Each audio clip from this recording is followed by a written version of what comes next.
ఈ నరేటివ్ వల్ల అత్యంత కీలకమైన నష్టం ఎవరికి జరుగుతుంది అని అంటే బీఆర్ఎస్ పార్టీకి జరుగుతుంది. రాజకీయ కఠినమైన రాజకీయ లైన్ ఇలా బీఆర్ఎస్కి వస్తుంది. ఎట్లొస్తుంది అని అంటే రేవంత్ రెడ్డి చెప్పిన అత్యంత పేలుడు వాక్య మొత్తం నరేటివ్లో ఏంది తెలుసా? కేసీఆర్కి కూడా రాజకీయ భిక్ష పెట్టింది ఎవరు? ఎన్టీఆర్. అంటే ఇప్పుడు బీఆర్ఎస్ పార్టీని లేకపోతే బీఆర్ఎస్ పార్టీ సుప్రీమోని కల్వకుంట్ల చంద్రశేఖరరావు గారిని ఇబ్బందిలో పెట్టే మాటల యుద్ధంలో కేసీఆర్ గారితో మాటలలో నిలబడగలుగుతాడా రేవంత్ రెడ్డి? ఉల్టా హాత్ పచ్చకడే పడుతుంది, సీదా పాడమని పడుతుంది సీదా. రాజకీయ మాటలలో ఆయనతో కంపారిజన్ అసలు నువ్వు డిబేట్కి రాలేవు. డైరెక్ట్గా చెప్తున్నా, ఏ సబ్జెక్టు తీసుకున్నావు. సో ఇప్పుడు ఆయన ఏడికి తీసుకొచ్చిరు అని అంటే ఐడియాలజికల్గా ఫిక్స్ చేసిరు.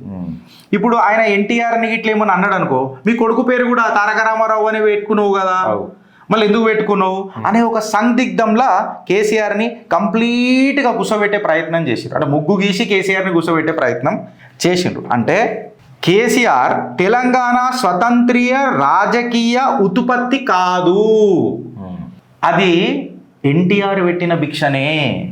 నీకు అర్థమవుతుందా? అంటే తెలంగాణకేని మెల్లగా కేసీఆర్ని పక్కకు జరిపి ఎన్టీఆర్ అనే ఈ అంబ్రెల్లా ముంగడికి తీసుకొని వచ్చి ఇప్పుడు మాట్లాడు అననే ఒక రాజకీయం కనిపిస్తుందా లేదా? సింపుల్గా అంతే.